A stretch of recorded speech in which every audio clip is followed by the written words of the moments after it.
તાંદલજા વિસ્તાર લીમડી ફળિયું ગરાસિયાવાડ આ છેલ્લા 1 વર્ષના સમયથી અમે લોકો આ ગંદા પાણીની સમસ્યા માટે અહીંયા ઝઝૂમી રહ્યા છે। વારંવાર રજૂઆતો કરીએ છીએ। રજૂઆતો કરે તો પાણીના કનેક્શનો કાપી જાય, 3 મહિના સુધી પાણીના કનેક્શનો કાપીને ચેકિંગની કાર્યવાહી થાય। તો કાર્યવાહી થયા બાદ પણ ફરી જ્યારે કનેક્શન જોઈન્ટ કરે તો ફરી ગંદુ પાણી એવું ને એવું જ રહે।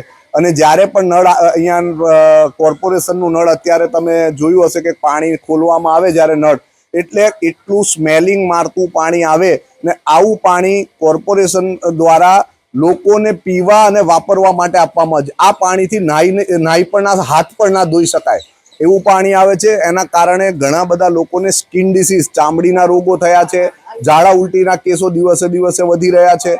અને તેમ છતાં ગંદા પાણીની આ સમસ્યાનું સમાધાન કરવામાં આવતું નથી।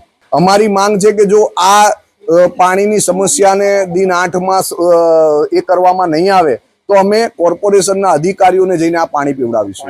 ના, કેમિકલનો પ્રશ્ન અહીંયા આગળ આ પાણીની લાઈનો ને ગટરની લાઈનો મિક્સ થાય છે અને આ ગટરની ને પાણીની લાઈનો મિક્સ થતી હોય તો કોર્પોરેશનની જવાબદારી છે કે 1-1 વર્ષથી વ્યક્તિઓ રજૂઆત કરતા હોય તો એ લાઈનોને શિફ્ટ કરે। એ લાઈન શિફ્ટિંગ કરવાની નહીં। અને ગટરવાળાને પૂછો, પાણીવાળાને પૂછો તો કે ગટરો ઉભરાય છે એટલે પાણી, ગટરો ફૂલ છે એટલે પાણી ગંદુ આવે છે। ના ભાઈ, ગટરો ફૂલ છે તો ગટરો વાળો ગટરોનું કામ કરશે। ગટરની ને પાણીની લાઈન જ્યારે તમે લોકો કનેક્શનો કરો છો, ગટર લાઈન બનાવો છો, પાણીની લાઈન બનાવો છો ત્યારે આ જવાબદારી કોની છે?